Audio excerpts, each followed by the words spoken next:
Le détroit d'Ormuz complètement ouvert, le voilà de nouveau fermé. Téhéran verrouille ce point de passage stratégique du pétrole et s'oppose ainsi au blocus américain.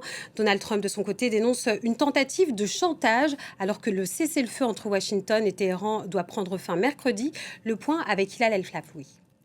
Des navires toujours bloqués. Théâtre du bras de fer entre les États-Unis et l'Iran, le détroit d'Ormuz met en lumière les divergences entre Washington et Téhéran, avec d'un côté Donald Trump toujours aussi confiant.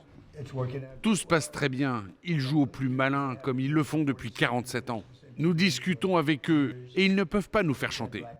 Le président des États-Unis toujours aussi affirmatif, mais un son de cloche très différent côté iranien. Après une brève réouverture, le guide suprême annonce la fermeture du détroit d'Ormuz suite à la poursuite du blocus américain. Plusieurs navires ont essuyé des tirs. Les gardiens de la Révolution lancent un avertissement. Toute tentative d'approche du détroit d'Ormuz sera considérée comme une coopération avec l'ennemi et le navire contrevenant sera pris pour cible. Mais en Iran, certaines prises de parole résonnent comme des dissensions au sein du régime. De son côté, le président du Parlement iranien, qui a participé aux négociations avec les États-Unis au Pakistan, salue des avancées dans les discussions, tout en indiquant que de nombreuses divergences subsistent. De nouvelles discussions sont attendues entre les États-Unis et Téhéran. Téhéran, donc d'ailleurs, qui indique examiner de nouvelles propositions américaines. Alors, de quoi s'agit-il? Écoutez le président du Parlement iranien, Mohamed Ghalibaf. Certaines questions ont été réglées, d'autres non. D'autres propositions ont été avancées, mais nous sommes encore loin d'un accord définitif. Il y a des points sur lesquels nous campons fermement sur nos positions, ce qui signifie que ce ne sont pas des exigences sur lesquelles nous sommes prêts à faire des concessions. Alors à quoi faut-il s'attendre? Allons plus loin avec Adel Bakawan, directeur de l'Institut européen d'études sur le Moyen-Orient et l'Afrique du Nord et auteur de La décomposition du Moyen-Orient aux éditions Talendier. Bonjour, alors on vient d'entendre le président du Parlement iranien. Le détroit d'Ormuz donc fait partie des points sur lesquels il pourrait y avoir des concessions de Téhéran ou ça semble difficile? Écoutez, les Iraniens ont décidé unilatéralement d'envoyer un signe positif envers de Donald Trump pour que la négociation en cours dans les coulisses avance correctement en ouvrant le détroit d'Ormuz, unilatéralement. Et ils pensaient, en connaissant bien évidemment la mémoire collective des Pasdaran, ils pensaient que Donald Trump, qui était très très pressé pour l'ouverture, la réouverture du détroit d'Ormuz, lui aussi, il va faire exactement la même chose, le même geste. Or, Donald Trump a dit: vous avez ouvert votre détroit d'Ormuz de votre côté, c'est très bien, moi je maintiens mon blocus. Et là, ça a blessé profondément ce qu'on appelle la dignité politique des Pasdaran. C'est pourquoi ils ont décidé à refermer le détroit d'Ormuz. Et donc, imposer leur système de normes, de règles, de principes de navigation selon leur vision des choses. Alors donc, désormais, oui, le détroit d'Ormuz, c'est un des éléments les plus importants de la négociation entre les Américains et les Iraniens pour une raison très simple. Vous avez des dossiers très très importants et vous avez des dossiers très urgents.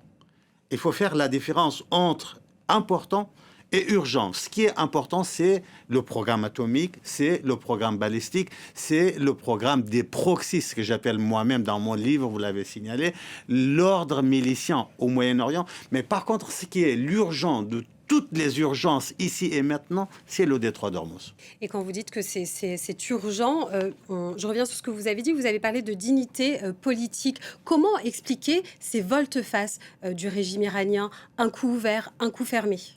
C'est tout à fait logique. Il pensait en ouvrant, Donald Trump va faire exactement le même geste. Lorsque Donald Trump a dit « je maintiens mon blocus, ils l'ont perçu ça comme vraiment une humiliation, si vous voulez. Et donc, humiliation contre humiliation. Parce qu'il ne faut jamais oublier que les Pasdaran, certes, c'est un régime, mais c'est vrai aussi, c'est un régime qui a une base sociologique. Cette base sociologique n'est absolument pas contente, une bonne partie, par rapport à cette négociation. Vous vous souvenez, il y a 2 ou 3 jours, Abbas Araghchi et même le Khalibaf, le président du Parlement, Zarif lui-même, l'ancien ministre des Affaires étrangères, ils étaient lourdement visés par cette base sociologique. On les a même traités comme des traîtres à la nation. Pourquoi? Parce que ce sont les personnalités qui négocient avec les Iraniens. En fermant encore une fois le détroit d'Ormuz, ils visent directement non seulement Donald Trump, mais aussi leur base sociologique. Donc là, ce que vous nous dites, c'est que finalement, eux aussi, ils doivent répondre à des attentes et des attentes intérieures. Absolument. Ils doivent prendre en charge et en compte ces attentes intérieures. À l'intérieur du régime, vous avez des radicaux, et voire ultra-radicaux, qui sont opposés à cette négociation. Et vous avez des nationalistes, même si, bien évidemment, certaines catégories de l'opposition iranienne n'aiment pas cette terminologie. Mais malgré tout, il y a une tendance nationaliste iranienne qui souhaite négocier avec les Américains. Pour cette tendance-là, l'idéologie n'est plus le centre de gravité, n'est plus le principe régulateur des pratiques, c'est l'économie. Et pour avoir cette économie-là, juste un chiffre, l'Iran a besoin de 270 milliards de dollars pour reconstruire ce qui a été détruit pendant cette guerre-là, juste pendant les 50 jours. Les 50 jours, là. 200, je rappelle encore, 270 milliards de dollars. Et bien, pour avoir cette somme, il faut négocier avec Donald Trump. Et donc, entre les deux tendances, oui, il y a une vraie conflictualité. Négocier avec Donald Trump et puis sur le terrain, en tout cas sur le détroit d'Ormuz, si on revient avant la fermeture à ce qui s'était passé, la moitié des navires, des bateaux qui avaient pu passer, ils avaient des intérêts iraniens selon Bloomberg. Est-ce que les affaires continuent pour les mollahs? Non, absolument pas. C'est ça la grande problématique ou la grande difficulté, si vous voulez, des Pasdaran, des gardiens de la révolution islamique. Avant le blocus de Donald Trump, presque la totalité des bateaux qui passaient, c'était uniquement des bateaux qui répondaient aux intérêts des Iraniens. Il faut juste rappeler que dans le détroit d'Ormuz, il y a 90% de pétrole iranien qui passe. Il faut rappeler aussi que 90% de l'économie iranienne, c'est du pétrole. Et ce pétrole-là est destiné à la fois aux Indiens et aux Chinois. Donc, avant le blocus américains, les Iraniens, notamment les Pasdaran, pourraient faire leurs affaires sans problème. Mais lorsque Donald Trump a mis en place son blocus, il a bloqué presque 90% de l'économie iranienne. Et avec les Iraniens actuellement, faites tout ce que vous voulez, mais ne touchez pas à l'économie. C'est pourquoi ils ont décidé rapidement revenir à la table de négociation. Ça veut dire que le blocus actuellement mené par les Américains, il est efficace? Il est, pour moi, personnellement, il est beaucoup plus efficace que les frappes. Parce que vous frappez le régime, il frappe Israël, il frappe les pays du Golfe, il frappe les intérêts américains. C'est coup par coup. Mais par contre, lorsque vous bloquez, lorsque Donald Trump bloque 90% de pétrole iranien qui passe plus, et bien là, ça fait très très mal. Alors, des navires iraniens, hier, ont pris pour cible un tanker, un pétrolier, donc dans le détroit d'Ormuz. Jusqu'où peuvent aller les gardiens de la Révolution? Jusqu'au moment où les bateaux ne respectent plus les règles imposées par les Pasdaran, par les gardiens de la Révolution. C'est exactement pareil pour les Américains. Les Américains ont imposé un blocus. Vous êtes un bateau iranien, chinois, indien, vous vous approchez de ce blocus-là, on vous lance des alertes. Si vous respectez les alertes, vous faites demi-tour. Si vous ne respectez pas les alertes, à un moment donné, les Américains vont intervenir pour respecter ou faire respecter leur blocus. Les Iraniens font exactement la même chose. Et l'armée américaine pourrait indiquer qu'elle pourrait commencer prochainement à arraisonner des bateaux. Est-ce que c'est la solution pour tordre le bras au régime iranien? Il n'y a pas d'autre solution. Les Iraniens, aujourd'hui, ils nous comprennent, enfin les Iraniens, les gardiens de la révolution, il faut faire la part des choses, nous comprennent que cette dimension économique, si vous continuez avec les bombardements, ils ont parfaitement les possibilités de continuer. Selon New York Times, hier, il nous disait les Iraniens ont encore encore 60% des lanceurs de missiles. 60%. Ce n'est pas rien, c'est-à-dire c'est plus que la moitié. Et donc, le seul langage qu'ils peuvent comprendre, ces Pasdaran, c'est l'économie. C'est avec l'économie que vous faites fonctionner le militaire. C'est avec l'économie que vous faites fonctionner la diplomatie, les missiles, les drones, etc. Au moment où l'économie est à mal, est mise à terre, est mise en éclat, bien évidemment, tout sera bloqué. Oui, je pense que l'économie est l'élément le plus déterminant. Donc l'économie qui pourrait finalement faire flancher un peu le régime si on vous écoute. Et à terme, Donald Trump, lui, et sa vision assez business au niveau de la gestion des conflits, est-ce qu'elle pourrait finalement pas lui jouer des tours puisque le détroit d'Ormuz pourrait devenir un passage payant? Alors écoutez, cela est peu probable. Les Pasdaran, le principe le plus important pour les Pasdaran, c'est qu'ils ont besoin d'argent. Beaucoup d'argent, énormément d'argent. Et ce passage payant du détroit d'Ormuz, c'est pas une bonne solution. Alors, vous, par exemple, vous allez taxer les bateaux sans l'accord des Américains, sans l'accord des Européens. La totalité des avoirs gelés iraniens ne seront pas débloqués. Or, ce n'est pas avec 1 million ou 2 millions de dollars par bateau qui peut répondre aux besoins des Iraniens. Les Iraniens ont besoin de plusieurs choses. La première chose, c'est la levée des sanctions. Parce que ça coûte très, très, très cher, des milliards et des milliards aux Iraniens. La deuxième, c'est la réintégration de leur république au sein de la communauté internationale. Et donc, la troisième, c'est la garantie que la République islamique ne sera plus jamais attaquée. Ce n'est pas avec le détroit d'Ormuz, en le bloquant ou en taxant les bateaux, ils peuvent obtenir ces demandes ou ces attentes-là. En négociant avec les Américains, ils ont la possibilité d'avoir à la fois la levée des sanctions, qui ramènent des milliards de dollars aux Pasdaran, ils ont la garantie de se réintégrer au sein de la communauté internationale et avoir la garantie à ne plus jamais être attaqués. Et ensuite, vous savez, le plus perdant dans tout ça, c'est qui ? Ce n'est pas les Israéliens, ce n'est pas les pays du Golfe, ce n'est pas les Européens, ce n'est pas les Américains, c'est le peuple iranien. Et alors, vous parlez des perdants, c'est intéressant. On va s'intéresser aussi à ceux qui tirent leur épingle du jeu dans ce contexte très compliqué dans le Golfe. Il y a un bras de fer qui joue actuellement au niveau des flux maritimes qui transitent dans le détroit d'Ormuz. Qui, justement, tire son épingle du jeu ?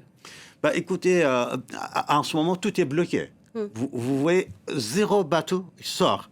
Tout le monde est perdant. Là, on n'est vraiment pas dans les gagnants-gagnants. On est dans les perdants-perdants. Tout le monde est perdant. Les Américains, les Européens, les Golfiens, les Iraniens. Pourquoi ? Parce que le bateau qui peut passer par le blocus iranien, il est immédiatement bloqué par les Américains. Le bateau qui est autorisé par les Américains est immédiatement bloqué par les Iraniens. Et parce que vous avez ce double blocus, tout le monde est perdant. Alors, je me permets d'élargir la question parce qu'on a beaucoup évoqué la Russie comme l'un des gagnants de ce qui se passe actuellement dans le Golfe. Est-ce que c'est le cas ? En dehors, bien évidemment, là, vous avez absolument raison, en dehors du détroit d'Ormuz, si on sort de cette zone-là, bien évidemment, on peut parler de 2 ou 3 gagnants. Gagnant économiquement et géopolitiquement. Le gagnant le plus important, c'est la Russie. Est-ce que depuis 4 semaines, madame, vous, ici à l'antenne, vous parlez encore de l'Ukraine ? Moi, qui fait à peu près... On en a parlé tout à l'heure, possible. avec des attentats malheureusement qui ont eu. Merci beaucoup, c'est très bien, parce que moi qui fais tous les plateaux, on ne parle absolument pas de l'Ukraine. L'Ukraine est totalement disparue. Pourquoi ? Parce que tout simplement, tout le monde est concentré sur cette guerre au Moyen-Orient. 1. 2. Économiquement, vous avez vu que Donald Trump a levé des sanctions d'une manière provisoire contre la Russie. La Russie qui pourrait désormais vendre son pétrole, son gaz tranquillement. La Russie est gagnante à la fois géopolitiquement et économiquement. Mais aussi, si vous voulez, un deuxième gagnant, au Moyen-Orient, on peut parler de la Turquie. La Turquie aussi, ce n'est pas l'Arabie Saoudite, ce n'est même pas... La Turquie monte en puissance. Pourquoi la Turquie ? La Turquie, je peux ajouter l'Égypte aussi. Parce que les 2 pays, avec les Pakistanais, ils sont en train de jouer un rôle fondamental dans cette négociation. Vous vous souvenez, avant cette guerre, qui négociait ? Qui avait le rôle ? Qui avait l'exclusivité de la médiation ? Les micro-États. Les micro-États, ça veut dire le sultanat d'Oman, le Qatar, etc. Mais désormais, ces petits micro-États disparaissent et les grandes puissances montent sur la scène. Et vous venez d'évoquer les négociations qui étaient en cours. Le Pakistan, Islamabad, qui avait été le lieu des premières négociations, elles sont terminées par un échec. La situation actuelle dans le détroit d'Ormuz, est-ce qu'elle peut envenimer les pourparlers ? Non. Là, pour un chercheur, il ne doit jamais être catégorique, mais là, catégoriquement, je dis non. Ni le Liban, ni le détroit d'Ormuz. Vous savez, quand on a négocié à Islamabad il y a une semaine, il y avait à la fois le détroit d'Ormuz totalement fermé par les passes d'Aran, et il y avait une guerre qui ravageait le Liban. N'est-ce pas, des centaines de bombes qui tombaient. Hein. Juste un petit rappel, selon Sky News arabe, Israël désormais occupe 10% du territoire libanais. Et ni le détroit d'Ormuz, ni la guerre du Liban n'ont pas empêché la négociation à Islamabad. Et aujourd'hui encore, il reste encore 36 heures. Moi, je suis à 80% optimiste, à 20% pessimiste. Je m'explique en une phrase. Je donne 80% de la chance pour la négociation et 20% pour la guerre. Et pourquoi 80%? Non pas parce que les Iraniens aiment les Américains et vice-versa. Parce que tout simplement, il y a des conditions objectives, économiques, militaires, géopolitiques, diplomatiques et sociologiques qui imposent et qui s'imposent à la fois à Donald Trump et au Pasdaran pour retourner à Islamabad.